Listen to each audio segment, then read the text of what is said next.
प्रभु राम देव भगवान अल्लाह खुदा ईश आदि नाम एक ही शक्ति के हैं। वो कैसा है, कहाँ है, कैसे मिलता है, किसने देखा है? ये प्रश्नवाचक चिन्ह पूर्ण रूप से हटाने के लिए अवश्य सुनिए जगत गुरु तत्वदर्शी संत रामपाल जी महाराज के अमृत वचन, सर्व पवित्र धर्मों के पवित्र शास्त्रों के आधार पर।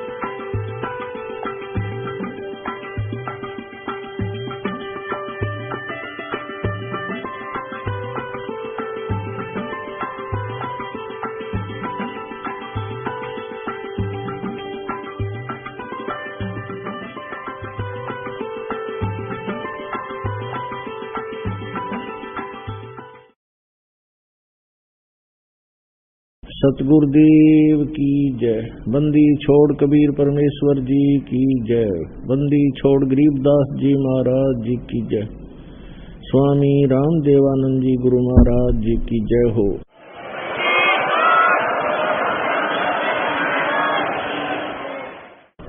गरीब नमो नमो सतपुरुष को नमस्कार गुरु की नहीं। सुर नर मुनि जन साधुआ संतों सर्वसदी नहीं। सतगुरु साहिब संत सब डंडो तुम प्रणाम। आगे पीछे मध्य हुए तिनको दा कुर्बान। नराकार निर्विषम काल जाल वैवंजनम निर्लयपम निज निर्गुणम अकलनो बेशंदनम। सोहम सुरति समाप्तम सकल समाना निर्तल। उज्ज्वल हीरंबर हरदमं बेपरवा अथाह वार पारणी मध्यतम। गरीब जो सुमर सिद्ध होई गणनायक गलता ना करो अनुग्रह सोई पारस पद परवाना। आदि गणेश मनाओ गणनायक देवन देवा चरण कमल लो लाऊं आदंत करूं सेवा। परम शक्ति संगीतम रिद्धि सिद्धि दाता सोई अवगत गुण अतीतम सत्य पुरुष निर्मोही जगदम्बा जगदीशम। मंगल रूप मुरारी तन मन अर्पों शीसम भक्ति मुक्ति भंडारी। सुर नर मुनि जन जावे ब्रह्मा विष्णु महेशा। शेष शेष मुख गावे पूजे आदि गणेशा। इंद्र कुबेर सरीखा वरुण धर्म राय धावे। समर्थ जीवन जी का मन इच्छा फल पावे। 33 कोटि अधारा दावे सहस 88। उतरे बहुजल पारा कट है यम की फांसी। 33 कोटि अधारा दावे सहस 88। उतरे बहुजल पारा कट है यम की फांसी। कर जोरूं विनती करूं धरूं चरण पर शीश। गुरु जी राम देवानंद जी महाराज ने दियो नाम बख्शीश। कोटि कोटि सिजदा करूं कोटि कोटि प्रणाम। चरण कमल में राखियो में बंदी जाम गुलाम। कुत्ता हूँ गुरुदेव का रामपाल दास का नाम। गले प्रेम की जेवड़ी जांखें चोहा जाऊं। तो करो तो बावड़ू दूर दूर करो तो जाऊं। जो राखो तो ही रहूं जो देवो सोख। जय इब के सतगुरु मिल सब दुख आँखों रोए। चरणों ऊपर शीस धरूं कहूँ जो कहनी हो। कबीर साईं मिलेंगे पूछेंगे कुशलात। आदि अंत की सब कहूँ अपने दिल की बात। गुरु जी तुम न भूलियो चाहे लाख लोग मिल जाही। हम जैसे तुमको बहुत हैं तुमसे हमको नहीं। तुमरे विचारे क्या बने मैं किसकी शरण में जाऊं। शिव विरंच मुनि नारदा तिनके हृदय न सुमा। गुरु बड़े गोविंद से मन में देख विचार। हरि सुमरे सो वार है गुरु सुमरे हो पार। गुरु गोविंद दोनों खड़े काके लागू पाए। बलिहारी गुरु अपना जिन गोविंद दियो मिलाए। सात द्वीप नौ खंड में गुरु से बड़ा न कोई। करता करे न कर सके गुरु करे सो होए।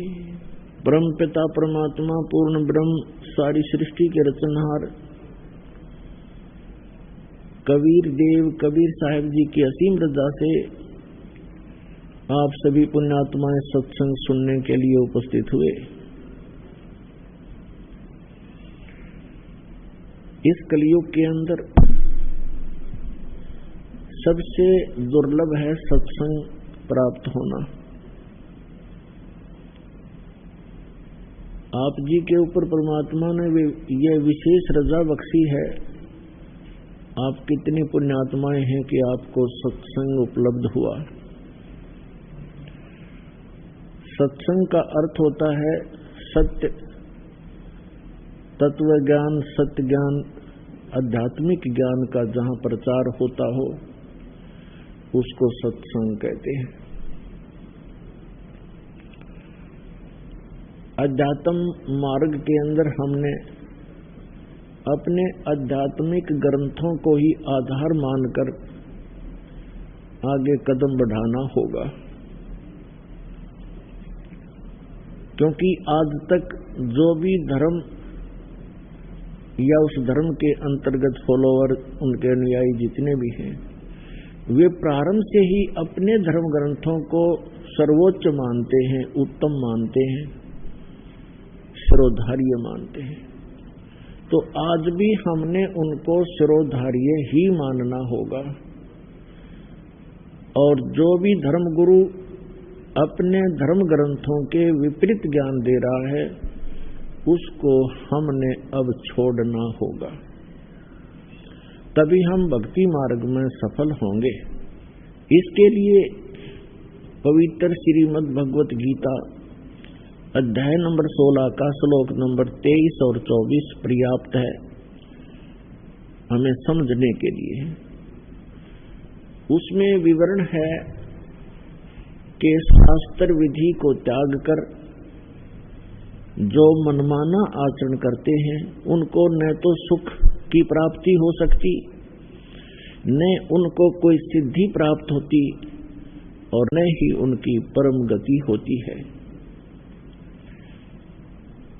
तो पुण्यात्माओं, आध्यात्मिक क्रियाएं जो हम करते हैं इन तीन वस्तुओं की प्राप्ति के लिए ही करते हैं कि अपने जीवन में हम सुखी रहें, हमारी कार्य सिद्ध हो और फिर परम गति हो। और ये तीनों ही पदार्थ शास्त्र विरुद्ध साधना करने से वंचित रह जाते हैं। इसलिए 24वें श्लोक में श्रीमद् भगवद गीता अध्याय नंबर 16 के कहा है, इससे तेरे लिए अर्जुन कर्तव्य और अकर्तव्य की व्यवस्था में, यानी कौन से धार्मिक अनुष्ठान क्रियाएं मंत्र जाप करने चाहिए और कौन से ना करने चाहिए, उसके लिए अपने सद्ग्रंथों को ही आधार मानना। तो पुण्यात्माओं, आज का जो समागम प्रारंभ हो रहा है, जो 5 दिवसीय ये सत्संग चलेगा, ये किस उपलक्ष्य में है, आज सबसे पहले आपको थोड़ी सी जानकारी देंगे, फिर परमात्मा की महिमा से आपको परिचित कराएंगे। ये जो सत्संग प्रारंभ हो रहा है, ये किस उपलक्ष्य में है? आत्मा परमात्मा की खोज में वर्षों युगों से लगी हुई है, हजारों करोड़ों युगों से लगी है। और हम अपने सद्ग्रंथों में ये भी पढ़ते आए हैं कि जो सत साधना करते हैं, मर्यादा में रहकर सत भक्ति करते हैं, वे ऐसे स्थान पर चले जाते हैं जहां से लौटकर फिर प्राणी कभी संसार में नहीं आता। प्रमाण के लिए श्रीमद् भगवद गीता अध्याय नंबर 15 के श्लोक नंबर 1 से लेकर 4 में प्रमाण किया है कि तत्वदर्शी संत की प्राप्ति के उपरांत, और तत्वदर्शी संत कैसा होगा वो भी इसमें प्रमाणित किया है। जो उल्टे लटके हुए संसार रूपी वृक्ष के सभी विभाग जानता है, विस्तार से जानता है, वो तत्वदर्शी संत है। तत्वदर्शी संत चौथे अध्याय के 34वें श्लोक में कहा है कि अर्जुन, तू तत्वदर्शी संत से उस तत्व ज्ञान को प्राप्त कर। तो यहाँ 15वें अध्याय के 4थे श्लोक में कहा है कि तत्व ज्ञान की प्राप्ति के उपरांत उस तत्व ज्ञान से इस अज्ञान को काटकर, अर्थात अज्ञान हटाकर, उसके पश्चात परमेश्वर के उस परम पद की खोज करनी चाहिए, जहां जाने के बाद साधक फिर लौटकर कभी संसार में नहीं आते। और जिस परमेश्वर ने संसार रूपी वृक्ष की रचना की है, यानी सारे ब्रह्मांडों की जिसने रचना की है, केवल उसी की भक्ति करो। गीता ज्ञान दाता जो श्री कृष्ण जी के अंदर प्रवेश करके बोल रहा है, वो ब्रह्म है, सरपुरुष है। वो अपने विषय में कहता है कि अर्जुन, तेरे और मेरे बहुत जन्म हो चुके हैं, तू नहीं जानता, मैं जानता हूं। मेरे कर्म और जन्म अलौकिक हैं, दिव्य हैं। प्रमाण के लिए श्रीमद् भगवद गीता अध्याय नंबर 2 श्लोक 12, अध्याय नंबर 4 श्लोक 5 और 9, अध्याय नंबर 10 श्लोक 2 में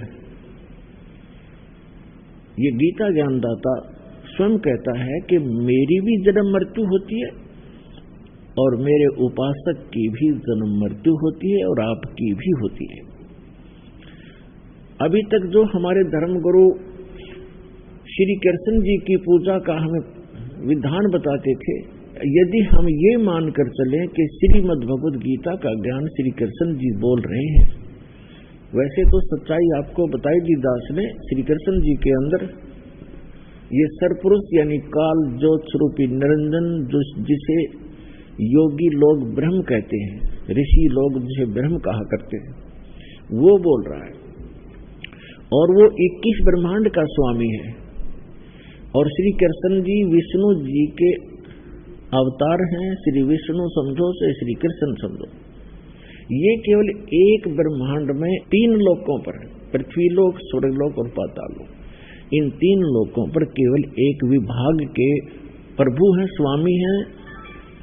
विष्णु जी सतोगुण विभाग के, यानी श्री कृष्ण कहो, विष्णु कहो, और ब्रह्मा जी रजोगुण विभाग के मंत्री समझो, साहब समझो, मालिक समझो, खुदा समझो। और श्री शंकर जी जो है ये तमोगुण विभाग के स्वामी समझो, प्रभु समझो। ये केवल इतने ही मालिक हैं।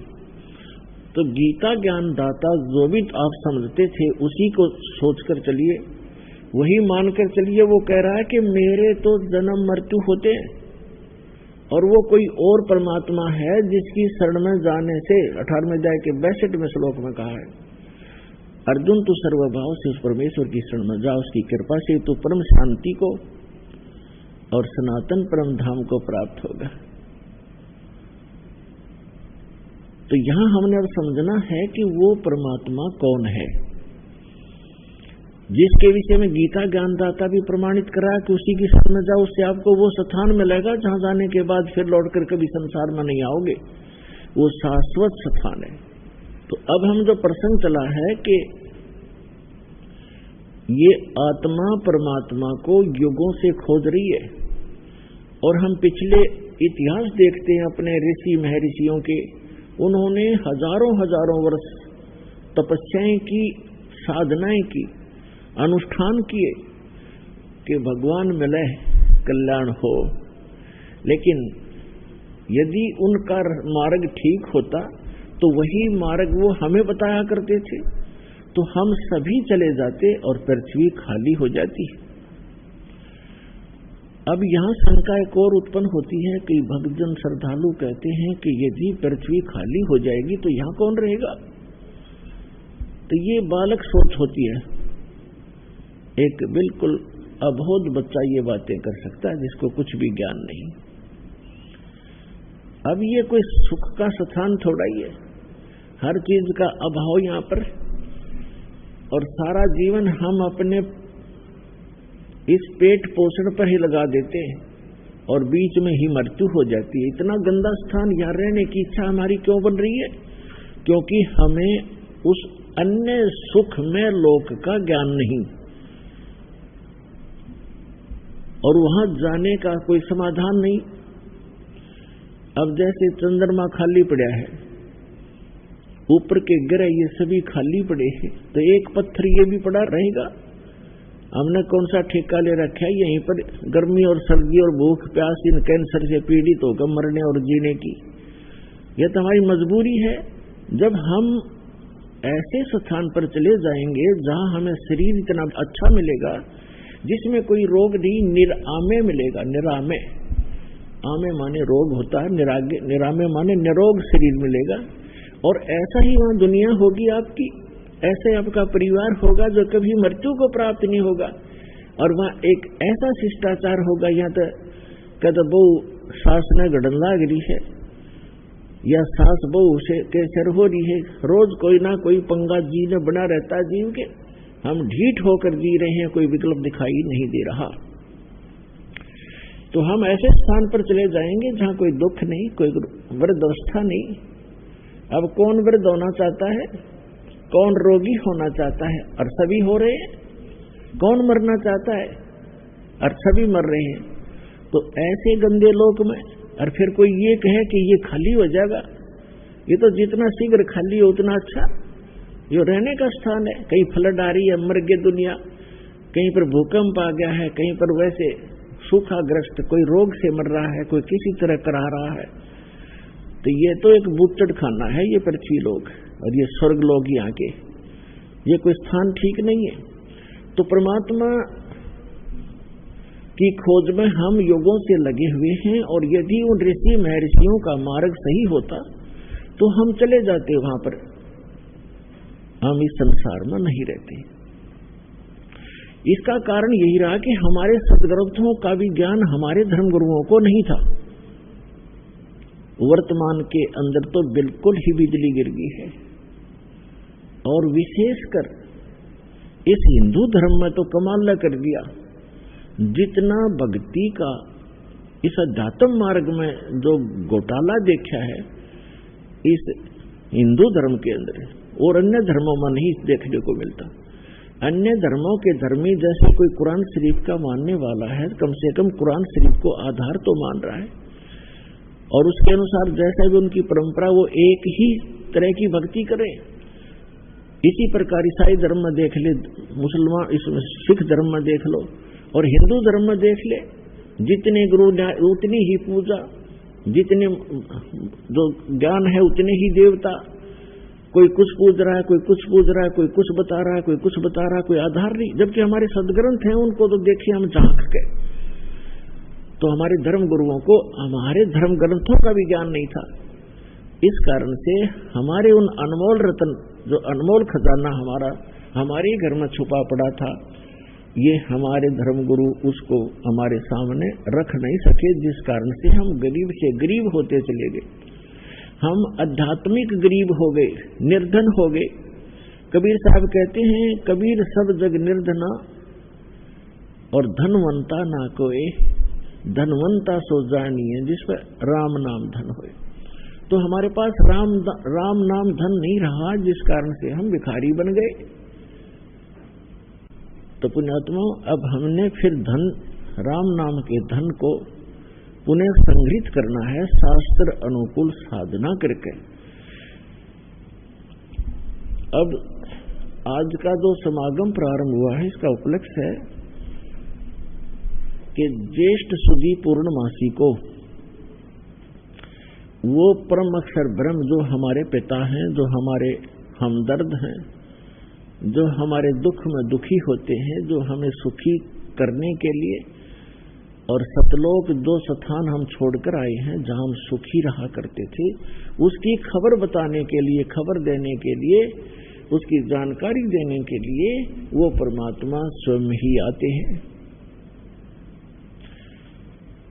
और ये हमारे सदग्रंथ भी प्रमाणित कर रहे हैं। ऋग्वेद मंडल नंबर 9 सूक्त नंबर 86 और मंत्र नंबर 26 और 27 में, ऋग्वेद मंडल नंबर 9 सूक्त 82 मंत्र 1, 2, 3 में, ऋग्वेद मंडल नंबर 9 सूक्त 20 मंत्र 1 में, ऋग्वेद मंडल नंबर 9 सूक्त 94 के 94 के मंत्र नंबर 1 में, ऋग्वेद मंडल नंबर 9 सूक्त 95 के मंत्र नंबर 2 में, ऋग्वेद मंडल नंबर 9 सूक्त 96 96 के मंत्र 16 से लेकर 20 में, ऋग्वेद मंडल नंबर 9 सूक्त 53 मंत्र 3 में, ऋग्वेद मंडल नंबर 9 सूक्त 1 मंत्र 8 और 9 में, और भी अनेक स्थानों पर चारों वेदों के अंदर ये प्रमाण दिया है कि वो परमात्मा जो सर्वशक्तिमान है, सभी सर्वोत्पादक प्रभु, सबकी उत्पत्ति करने वाला, वो परमात्मा ऊपर रहता है ध्रुवलोक के तीसरे पृष्ठ पर। ध्रुवलोक माने तेजो में लोक, जो सौ प्रकाशित पृथ्वी सतलोक है। उस पृथ्वी पर वो परमात्मा एक गुम्बद के अंदर राजा के समान, सिर पर मुकुट है, ऊपर श्वेत छत्र है दाता का, और सिंहासन यानी तख्त पर विराजमान है।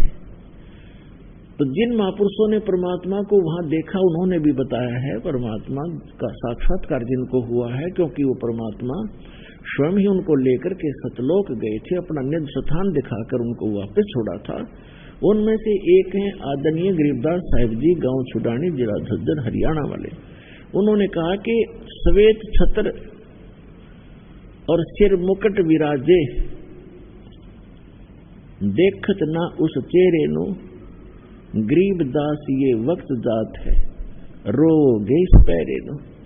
यानी वो परमात्मा के सिर पर सफेद छत्र है एक ऊपर, जैसे ये छत्र आप छतरी देखते हो छोटी सी, ये तो आर्टिफिशियल है, वहां परमात्मा की ओरिजिनल है। और सिर पर मुकुट है उस परम पिता के, जैसे राजा लोग पहनते हैं। यही ऋग्वेद मंडल नंबर 9 सूक्त 82 मंत्र 1 में है कि वो सर्व उत्पादक प्रभु, सब पापों का नाश करने वाला, राजा के समान दर्शनीय है, देखने में राजा के समान तख्त पर विराजमान है, सिंहासन पर बैठा है, और वहां से गति करके आता है, अच्छी आत्माओं को मिलता है जो दृढ़ भक्त होते हैं। तो इन सभी वेद मंत्रों का निष्कर्ष है कि वो परमात्मा ऊपर बैठा है, नर आकार है, मनुष्य दृश्य है। जिन महापुरुषों ने परमात्मा को देखा, उन्होंने कहा हमरे ही हुनियार है हमारा सृजनहार, हमारा सृजनहार, हमारा भगवान, हमारा उत्पत्ति करता, हमारे ही शकल का है, हमारे जैसी शकल का है, हुनियार, हमारे जैसे रूप का है। लेकिन उस परमात्मा की सामर्थ्य और उसके शरीर की मटेरियल ऑफ बॉडी हमसे ज्यादा शक्तिशाली और अविनाशी है, ताकतवर है, तेजों में है। तो सतलोक में जाने के बाद प्रत्येक प्राणी, प्रत्येक जीव हंस कहलाता है, हंस। और वहां जाने के बाद प्रत्येक का जो शरीर बनता है वो, जैसे हमें यहां शरीर मिला ये कच्चा है, ये किसी कारण से भी विनाश को प्राप्त हो जाता है, वहां जो शरीर मिलेगा वो कभी विनाश को नहीं प्राप्त होगा। उसमें नाड़ी तंत्र नहीं है, उसके अंदर ब्लड प्रेशर, शुगर, कैंसर आदि कोई रोग नहीं होता, वहां वृद्ध अवस्था नहीं है और वहां सदा युवा रहते हैं। जब बच्चे होते हैं ऐसे आपका परिवार होगा और बच्चे होंगे और एक स्थिति ऐसी आती है कि वो युवा होने के बाद फिर युवा ही रहेंगे, वो सदा वृद्ध नहीं होते। और इतने शुद्ध विचार हैं, किसी चीज का अभाव नहीं है, किसी वस्तु का अभाव नहीं वहां पर।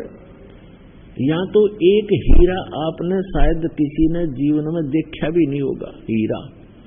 और वहां सतलोक के अंदर हीरों के तो पहाड़ हैं, जैसे यहाँ पत्थर के पहाड़ हैं, वहां हीरे ठोकरों में रले मिलेंगे आपको।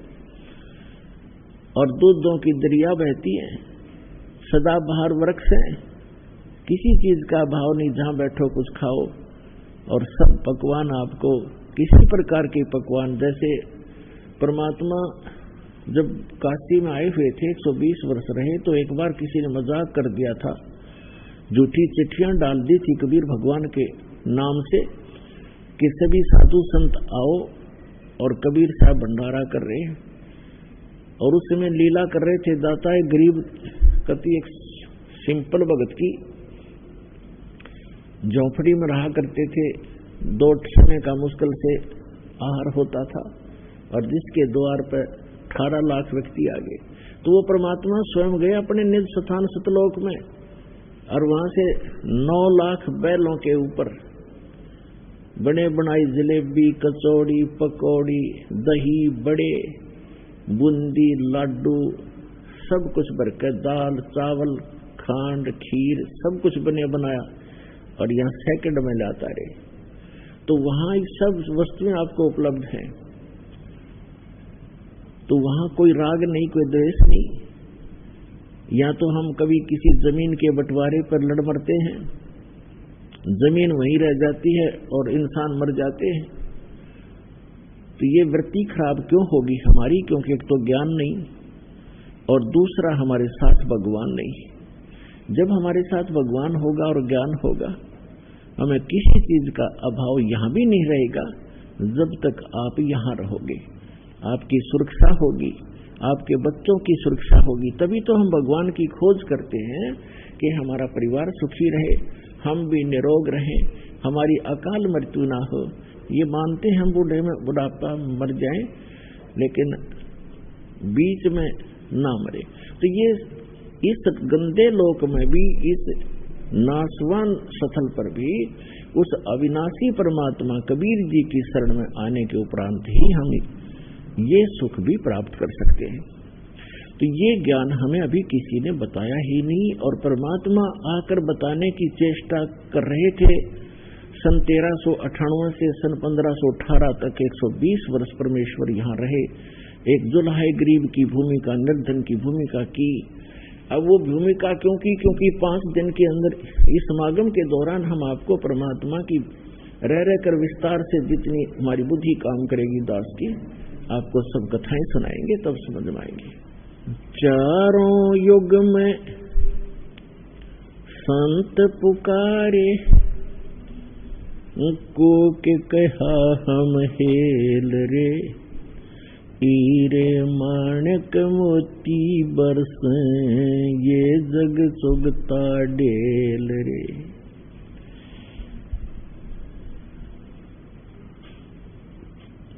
ये समागम उस शुभ दिन के उपलक्ष्य में मनाया जा रहा है कि वो परमात्मा हमारे पिता हम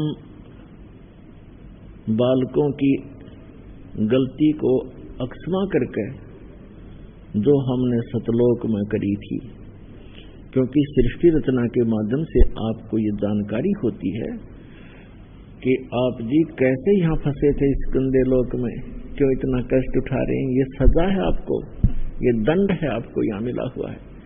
और इस जेल के अंदर जो थोड़ी बहुत सुविधा प्राप्त कर लेते हैं हम उसी को सुख मान रहे हैं। जेल में सुख सपने में भी नहीं होता। तो इस 21 ब्रह्मांड जो या जेल है काल की, इसमें सुख स्वप्न में भी नहीं हो सकता किसी प्राणी को, चाहे वो पूरी पृथ्वी का राजा हो, चाहे वो स्वर्ग का राजा हो। तो ये जो स्थान है, यहाँ हम क्यों आए, ये सृष्टि रचना में आपको बताएंगे, ये समागम के दौरान भी आपको बताएंगे। तो उस गलती को अक्षमा करके परमात्मा हमें बालक जान के अब यहाँ आते हैं, हमें अपना निज स्थान बताने, अपने पाने की यानी सतलोक जाने की विधि बताने के लिए वो स्वयं ही आते हैं। तो वो परमात्मा, जैसे उस परमात्मा के विषय में आप जी ने अभी प्रमाण सुना कि चारों वेदों में उसमें स्पष्ट है कि वो परमात्मा ऊपर रहता है, वहां राजा के समान ओवरऑल कंट्रोलर के रूप में सिंहासन पर विराजमान है। और उस परमात्मा की शक्ति, पावर ऑफ गॉड, उस परमात्मा की शक्ति सर्वव्यापक है। वो परमात्मा एक देशीय है, एक स्थान पर रहता है। जैसे सूर्य एक देशीय है और उसकी जो शक्ति है वो निराकार रूप में प्रत्येक को प्रभावित कर रही है। उष्णता उसकी शक्ति है। आप छाया में बैठे होते हो तो भी उसकी उष्णता आपको महसूस हो रही होती है। इसी प्रकार परमात्मा की जो शक्ति है प्रत्येक कण कण में विद्यमान है। परमात्मा एक स्थान पर है, नर आकार है और वहां से गति करके यहाँ आता है। वो उद्देश्य क्या रखता आने का, वेदों में भी आपको बहुत बार प्रमाणित किया है और आगे भी बताएंगे कि वो परमात्मा यथार्थ भक्ति मार्ग बताने के लिए ही यहाँ आता है। हमें यदि किसी वस्तु की आवश्यकता है तो मोक्ष मार्ग है वो। मोक्ष माने यहाँ इस बंधन से छूट जाना जो कर्म बंधन से हम बंधे हुए हैं, और कर्मों के बंधन से छुड़वाने वाले को बंदी छोड़ कहते हैं। और कर्म के बंधन को केवल वो बंदी छोड़ परमेश्वर सत्य पुरुष कबीर साहब ही छुड़वा सकते हैं। मासा घटे न तिल बधे विधना लिखे जो लेख, सच्चा सतगुरु मेट कर ऊपर मारे मेघ। अब जब परमात्मा यहाँ आते हैं हम उस परमात्मा को पहचानते नहीं। क्यों नहीं पहचानते? क्योंकि हमने डेफिनेशन ऑफ गॉड व रॉन्ग सुन रखी होती है। परमात्मा की जो परिभाषा है वो हमने गलत सुन रखी होती है, जिस कारण से हम परमात्मा का कुछ और ही दृष्टिकोण से विवेचन करते रहते हैं और वही धारणा हमारे हृदय में समाई रहती है। इसलिए वो परमात्मा यहाँ परमात्मा कम और एक मानव की तरह अधिक लीला करता है ताकि वो हम उसके निकट रहकर कुछ उनके ज्ञान को फॉलो कर सके। तो इसलिए वो परमात्मा ने स्वयं आकर के यहाँ पर ज्ञान देते हैं। वो तो वो परमात्मा ऊपर रहते हैं, वहां से गति करके आते हैं, अच्छी आत्माओं को मिलते हैं और उनको फिर अपने सतलोक ले जाकर वापस छोड़ते हैं, अपना गवाह बनाकर छोड़ जाते हैं। अब उन गवाहों ने, उन जो साक्षी बने परमात्मा के, जिनको भगवान मिले, उन्होंने और सच में हमारे पवित्र सदग्रंथों ने, दोनों ने रिल मिलकर ये सिद्ध कर दिया कि परमात्मा कैसा है, कहाँ रहता है, उसका नाम क्या है, उसके पाने की विधि क्या है, मेथड कौन सा है जिससे हम परमात्मा प्राप्त कर सकते हैं। और जो सदग्रंथों में और जिनको परमात्मा मिले उन महापुरुषों के अनुभव की जो उनकी अपनी अमर वाणी है, एफिडेविट है, वो दोनों मेल खा जाते, फिर संशय नहीं रहेगा आपको। फिर संशय नहीं रहेगा कि हम जो कर रहे हैं वो ठीक है या गलत है, वो फिर स्वस्थ हो जाएगा। इसलिए उस परमात्मा ने बताया है वो परमात्मा चारों युगों में आते हैं और वो स्वयं ही आकर अपना ज्ञान कराते हैं। अथर्ववेद कांड नंबर 4 अनुवाक नंबर 1 मंत्र 1 से 7 में ये सारी सृष्टि रचना कोड वर्डों में दे रखी है कि वो परमात्मा कबीर देव है, कबीर साहब है, और वो सभी ब्रह्म का भी, पर ब्रह्म का भी, और सभी ब्रह्मांडों का रचनहार है। और वो अपने द्वारा रची हुई सृष्टि को स्वयं ही ठीक ठीक बताता है। अन्य तो अटकलबाजी लगाते हैं, जैसे ब्रह्मा जी ने देवी पुराण में अटकलबाजी लगा रखी है। ऐसा सुना जाता है, ज्ञान और अज्ञान के आधार से मैं बता रहा हूं। तो जहां ज्ञान है फिर वो ज्ञान कहाँ रहा? अब थोड़े से हलवे में थोड़ा सा रेत भी डाल दे तो वो स्वाद ही सारा करकरा हो गया। इस प्रकार वो परमात्मा स्वयं आते और क्या बताते हैं? चारों युग में संत पुकारे, को के कहा हम हेल रे, हीरे माणिक मोती बरसे, ये जग चुगता डेल रे। परमात्मा कहते हैं मैं चारों युगों में आया और चारों युगों में अच्छी आत्माओं को मिला जो संत कहलाए, और हमने आवाज लगा लगा कर कूक कहा हम हेल रे। कूक माने ऊंचे स्वर तक गरज गरज के आवाज लगा लगा के बताया कि ये साधना तुम कर रहे हो गलत है, ये पूजा गलत है, ये साधना करो। शास्त्र विधि त्याग कर मनमाना आचरण करने वाले डड़े ढो रहे हैं।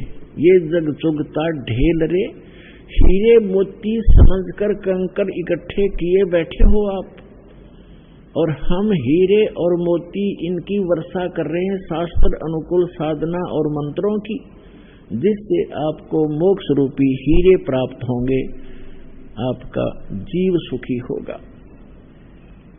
हमरा ज्ञान किन्हें ना सुनिया, पर भी लेन जात है दुनिया।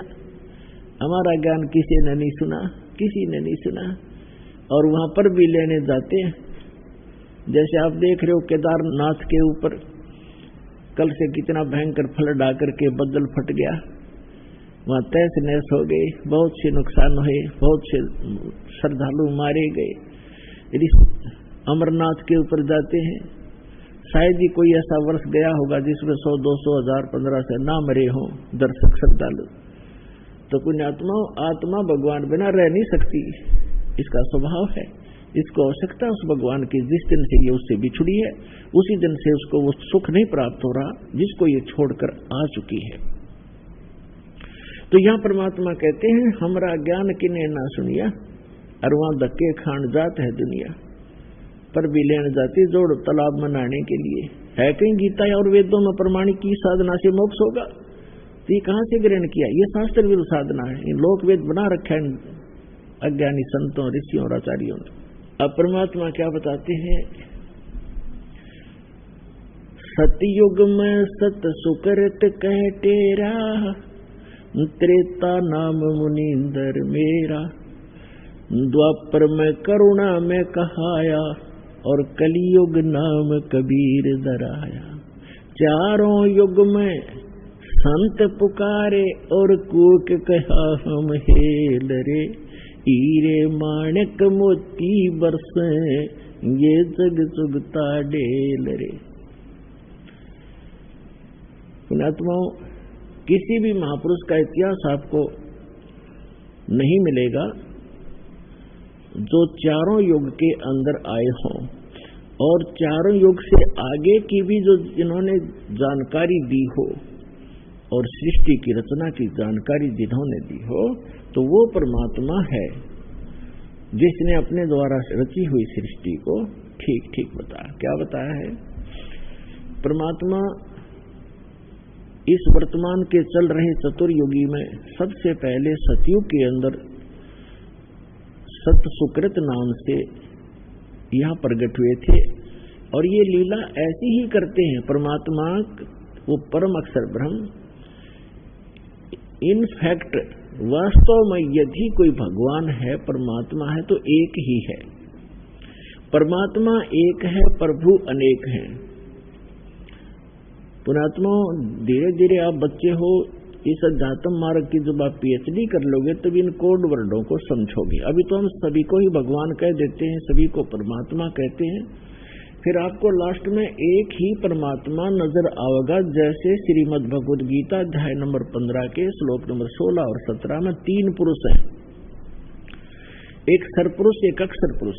सरपुरुष ये ब्रह्म है जिसके लोक में हम रह रहे हैं, ये काल है, ये 21 ब्रह्मांड का पुरुष है, 21 ब्रह्मांड का स्वामी है, 21 ब्रह्मांड का मालिक है, केवल 21 ब्रह्मांड का। और एक ब्रह्मांड के अंदर ये पृथ्वी लोक, स्वर्ग लोक, पाताल लोक, ब्रह्मा विष्णु महेश के लोक, धर्मराय का लोक, निरंजन का लोक और आगे दुर्गा का लोक, ये सारे मिलाकर एक ब्रह्मांड कहलाता है। ऐसे ऐसे 21 ब्रह्मांड है, उनका प्रभु है, उनका स्वामी है ये ब्रह्म, लेकिन ये परमात्मा नहीं है, ये काल है। और 7 संग ब्रह्मांड का स्वामी है जो परब्रह्म, जिसको अक्षर पुरुष कहते हैं, तो वो भी स्वामी है 7 संग ब्रह्मांड का, लेकिन वो परमात्मा नहीं है। परमात्मा वो होता है जो श्रेष्ठ आत्मा हो, श्रेष्ठ आत्मा वो होता है जो किसी को दुख ना दे, सुख के अतिरिक्त उसके कोई विधान ना हो। तो वो परमात्मा सत्य पुरुष है जो असंग ब्रह्मांड का स्वामी भी है और परमात्मा भी है।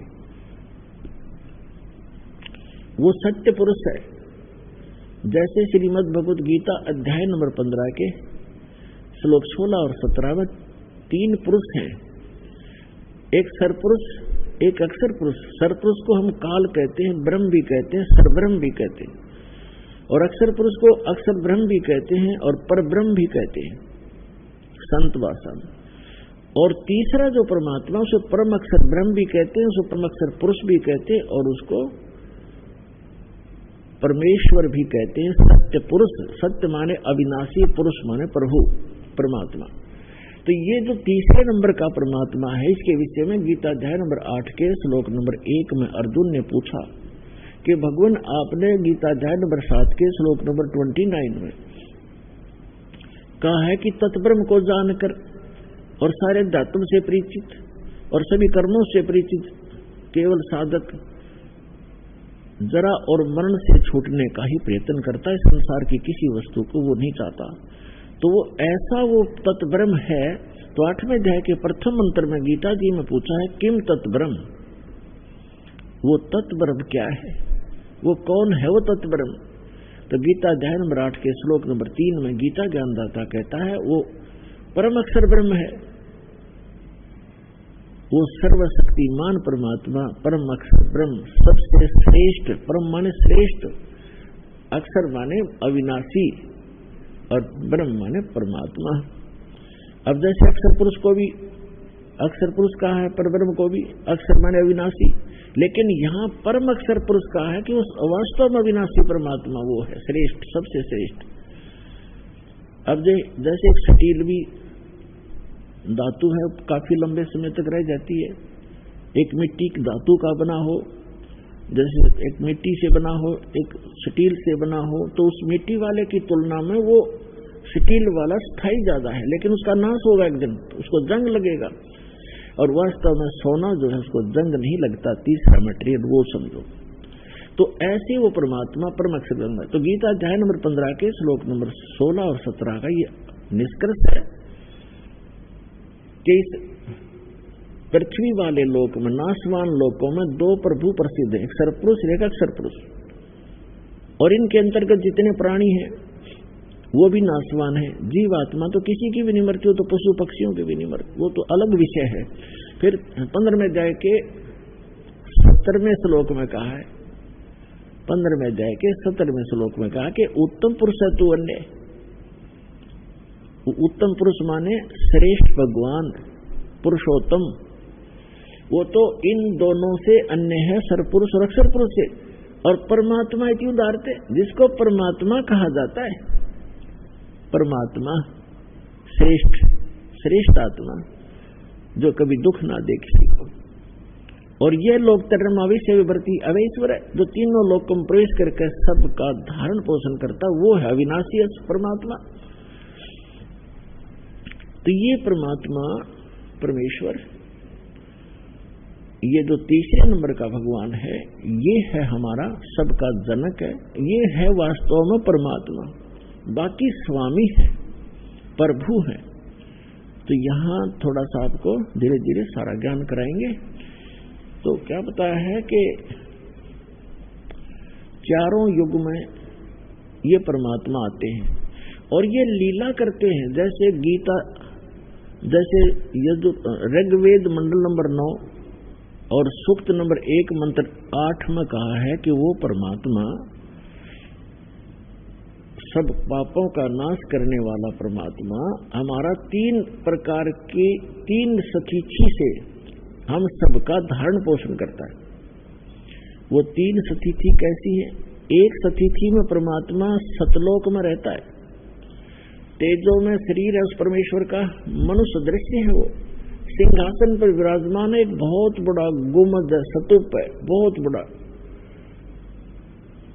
और वो बहुत सुंदर सफेद कलर का है, तेजो में है, उसके अंदर से भी नूर निकल रहा है। उसके बीच में सिंहासन पर परमात्मा विराजमान है, एक राजा के समान बैठे हैं, उनके सिर पे मुकुट है और ऊपर छत्र है, और उनके ऊपर चंवर अपने आप भी होता है जब इच्छा होती है, और बाकी वो रखा भी रहता है। वो है परमात्मा की प्रथम सतीथि। फिर वो भगवान, वो ही परमात्मा अपना अन्य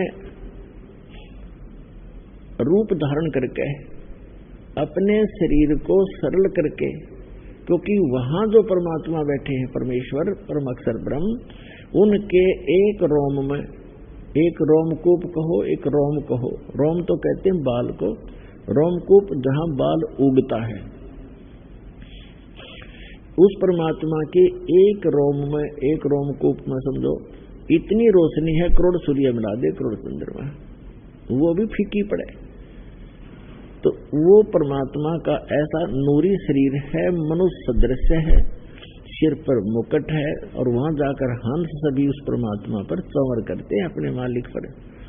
जो यहाँ से निकल कर जाता है सीधा भगवान के पास जाता है, चरणों में प्रणाम करते हैं, वो परमात्मा सीने से लगाते हैं प्रत्येक को, और फिर वहां चंवर करते हैं आदर से। फिर उसको कहता बेटा आराम से रहो, ये तुम्हारे बने बनाए महल वहां खाली पड़े थे, विश्राम करो, गलती बनी तुम्हारे से, कोई ना लौट आए। अब भी कहते सुबह का भूला शाम को आ जाए तो भूला नहीं कहलाता, और हम युगों से भूले पड़े यहाँ पर। तो वहां ये प्रथम स्थिति है। फिर परमात्मा अपने शरीर को हल्का रूप बना करके दूसरी सतीथि में, वो दूसरी सतीथि में क्या करते हैं, एक शिशु रूप धारण करते हैं, और प्रत्येक युग के अंदर प्रारंभ में एक सरोवर के अंदर कमल के फूल पर आकर नवजात शिशु का रूप धारण करके वो विराजमान हो जाते हैं। वो किसी माँ से जन्म नहीं लेते, और परमात्मा की सारी व्यवस्था होती है, तो वहां से कोई निसंतान दंपत्ति उन्हें उठा ले जाते हैं, और धीरे धीरे जैसे बच्चे की तरह परमात्मा अपनी लीला करते हैं। छोटी सी उम्र में ही 4-5 वर्ष की आयु में ही बड़े बड़े विद्वानों के छक्के छुड़ाने लग जाते हैं, और धीरे धीरे बड़े होते हैं और एक नेक नागरिक की भूमिका करते हैं। हाथ से काम करके कम से कम संग्रह करते हैं, झोपड़ी में रहते। जैसे पहले तो वैसे तकरीबन ये महल वगैरह बहुत कम थे, झोपड़ी ही डाला करते थे सभी। तो वो परमात्मा एक ऐसी लीला करते हैं कि भक्त को अधिक संग्रह करने की आवश्यकता नहीं है। भक्त वही होता है जो उस लोक की परंपराओं से हटकर आध्यात्मिक परंपराओं के आधार से अपना जीवन निर्वाह करे, उसके आधार से चले, वो भक्त कहलाता है। अन्यथा जैसे भक्ति मार्ग पर चलने वाले व्यक्ति, कोई भक्त कोई मार्ग पर चल रहा है, सफर यात्रा कर रहा है, तो वो कम से कम ही भार लेकर चल सकता है। और ये आपको खूब मालूम है, जो पहले यात्रा करते थे, पैदल जाते थे, तो एक थैला डालते थे काख में, उसमें चद्दर और एक धोती कुर्ता, नथिंग एल्स। तो कहने का भाव ये है, हमने जाना सतलोक में और हम यहाँ वजन रख लिया ज्यादा, या कोठी मेरी है, ये कार मेरी है, 5 प्लाट ले लिए हैं और इतने एकड़ जमीन बना ली, राजा बन गया, ये राज मेरा है। इस सब को सिर पे रखे हुए एक कदम भी नहीं चल पा रहा, तो फिर हमें ज्ञान होगा कि हमने इतना वजन नहीं उठाना चाहिए जो हमारे सफर को बाधा करे। इसलिए कम से कम संग्रह करो, और ये परंपराएं जो हमने बना रखी हैं ये ही हमारा दुख का मूल है, जड़ है ये दुख की। ब्याह शादी में लोग दिखावा ड्रामा करना, नाचना गाना डीजे बजाना, कोई बात है ये?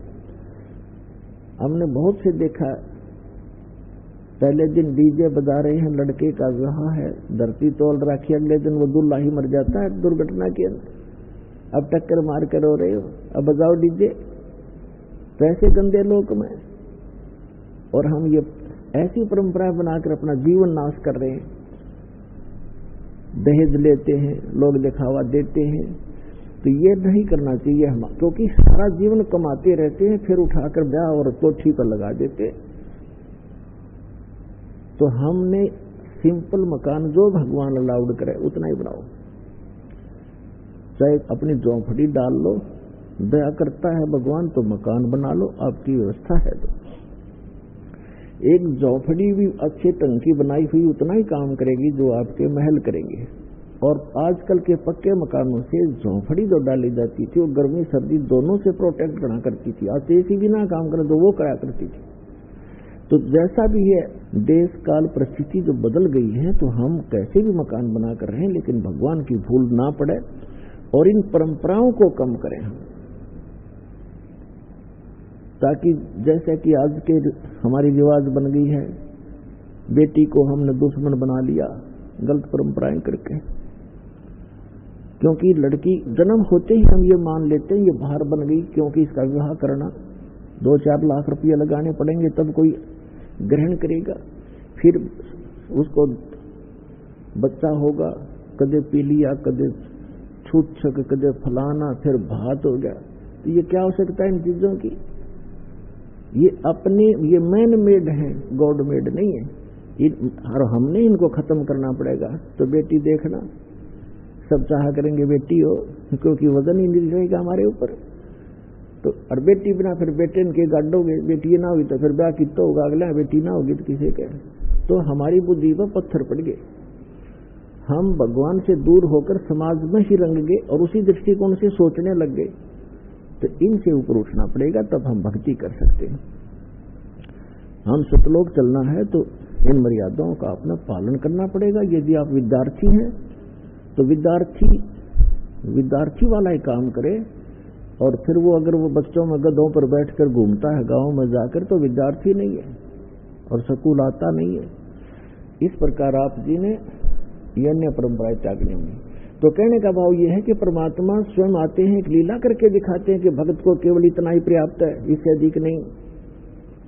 कबीर साहब कहते हैं, कहा चनावे मेड़िया ये लंबी बीत उसारे, घर तो 3.5 हाथ भाई गणात पौड़े 4।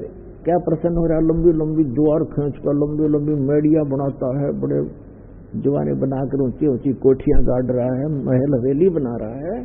परमात्मा कहते हैं घर तो 3.5 हाथ गणाते पौड़े 4।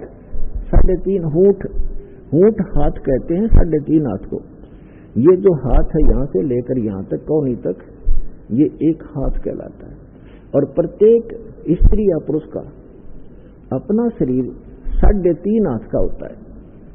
ये 3 तो पूरे और आधा इतना होता है। परमात्मा कहते हैं आप चाहे 4 मंजिल की कोठी बना रखिए और 20-20 कमरे कक्ष है, एक चारपाई पर इतने स्थान पर सोओगे आप, किसी कोने में कहीं डाल देना। तो बाकी बकवाद किस लिए कर रखी है? तो परमात्मा कहते हैं घर तो 3.5 हाथ और गणा तो 3.25 है। कहने का भाव ये भी है, कति माप के 3.5 हाथ होना लो, यानी आवश्यकता से अधिक बनाने की कोई आवश्यकता नहीं, वो हमारी मूर्खता होगी। आवश्यकता अनुसार मकान बनाओ, 2 कमरे हैं, 3 चाहिए, 4 चाहिए, अपने परिवार अनुसार या एक में ही काम चलता है तो क्यों डले डोए भी मतलब के। भक्ति उद्देश्य रखे और भक्ति में बाधा करे, उस वस्तु और उस रिवाज को तुरंत त्याग दे, परंपरा को। अब प्रसंग चल रहा है, हम उसी पर आते हैं। तो वो परमात्मा प्रत्येक युग में आते हैं और प्रत्येक युग में ऐसी लीला करते हैं, कमल के फूल पर आकर विराजमान होते हैं। और कमल का फूल जल में होता है, जिस कारण से हमारे सदग्रंथों में उस परमात्मा को नारायण कहते हैं। नारायण का अर्थ है, नार माने जल, आयन माने उस पर आकर विराजमान होने वाला नारायण। हम श्री विष्णु जी को नारायण मानते हैं, ये भी नारायण हैं, जितने सतर के ये नारायण हैं। ये भी शेषनाग पर लेट गए तो नारायण हो गए। हम शंकर भगवान को भी नारायण मानते हैं, वो भी भगवान है। लेकिन वास्तव में नारायण जो है ये परमात्मा है, जिसके लिए वेद और ग्रंथ हमारे नारायण बोलते हैं। तो वहां से ये निसंतान दंपति उठा ले जाते हैं। तो सतयुग में परमात्मा जब आए, एक विद्याधर नाम के ब्राह्मण से और दीपिका नाम की उनकी धर्मपत्नी थी। वो ससुराल से आ रहा था अपनी पत्नी को लेकर के। तो परमात्मा तालाब के ऊपर विराजमान थे, तो तालाब के अंदर कमल के फूल पर शिशु रूप धारण किए लेटे हुए थे। उनकी दृष्टि पड़ गई, उस बच्चे को उठाकर अपने घर ले आए। तो वहां उनकी परवरिश हुई, की लीला हुई। धीरे धीरे बड़े हुए। बहुत सा मनु जैसे विद्वान जो पाक रहे थे वेदों के, उनके छक्के छुड़ा दिए जाता ने, लेकिन उसको वामदेव कहने लगे। वामदेव, वामदेव माने उल्टा ज्ञान देने वाला। उल्टा, वाम माने उल्टा, जैसे दाना आती बामा, बामा वाम। इस तरह उनको ना सुन करके अपनी प्रभुता छूटी नहीं। ज्ञान भगवान का ग्रहण न स्वयं किया उन ऋषियों ने, ना हमें करने दिया।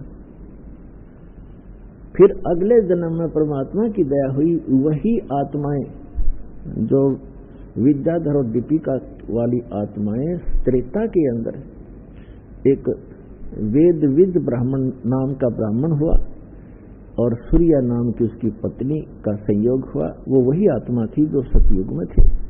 और इसी प्रकार परमात्मा उनको त्रेता में भी ऐसे ही कमल के फूल पर मिले। मुझे क्षमा कीजिए, मैं 15-20 दिन की कह के गया था, महीना लग गया, महाराज मुझे माफ करना। अब वो महात्मा उसके मुंह तरफ देखा, भगत उसके मुख की तरफ देख रहा है। बात क्या बोल रहे हो आप क्या कह रहे हो? ये पोटली कहाँ से ले आए, ये सामान कहाँ से लाए हो, ये क्या? उसने बता दी, मैं घर से आया हूँ अपने वहां से। अब वो समझ में पा रहा, काफी देर में समझ में आई वृद्ध का। अरे तू अपने घर से आया है? कि हाँ जी मैं तो आज आया हूँ, उस दिन का गया हुआ। उसका तो रोम रोम खड़ा हो गया, रोआ बुरी तरह। ये भगवान इस पापी ने आपसे मैं टट्टी तक उठवाई, उस नीच का कहाँ उद्धार होगा। तो पुण्यात्माओं परमात्मा कहते हैं, तुम अब जो तुम्हारा सच्चा साथी है, तुमेव माता च पिता, तुमेव बंधु च सखा, तुमेव विद्या च द्रविण, तुमेव सर्व मम देव देव, उसको भूल के हम इन अन्य पर आसरा रख लेते हैं, इसलिए हम भगवान से दूर होते चले जाते हैं। तो यहाँ गरीबदास साहिब जी ने कहा है कि त्रिलोचन के भय भरतिया माने नौकरे, ऐसी भक्ति कमावे, ऐसी भक्ति करे, भगवान साथ रहेगा आपके। तो इस प्रकार अब जैसे जिन बहन भाइयों के, विशेषकर इंसान तो थोड़ा बहुत सोच समझ भी लेता है, लेकिन बहनों का दिल नहीं डटता जिनका संतान नहीं होती, क्योंकि उसको समाज नहीं जीने देता। घर जाते हैं, घर वाले कुछ दिन चुप रहते हैं तो कोई पड़ोसी आ जाएगा, आओगा कोई काम और पूछेगा नो बहू का कि मैं होया नहीं बालक बोलक। अब वह के कहेगी सासू ना कुछ ना होया, कई साल हो गए ब्याह में, एक जातक तो चाहिए था बता, और देख लो कोई दूसरा ब्याह करवा लो। अब उस बेटी का और समस्या पैदा कर दी कि एक और ये भी ब्याह करवाएंगे, यानी उसको भूल पड़े तो कोई और आकर के रिश्तेदार आकर कहेगा। कहने का भाव ये है कि जब तक ज्ञान नहीं प्राणी को, तो जीना हराम कर देते हैं।